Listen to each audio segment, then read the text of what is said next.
In this video, we are going to discuss what is freshwater allowance. Freshwater allowance, FWA, is the vertical distance by which a ship's draft changes when it moves between saltwater and freshwater due to the difference in water density.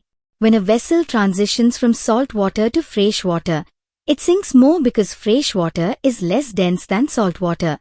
The additional sinkage ensures the ship displaces a sufficient volume of water to maintain the necessary buoyancy.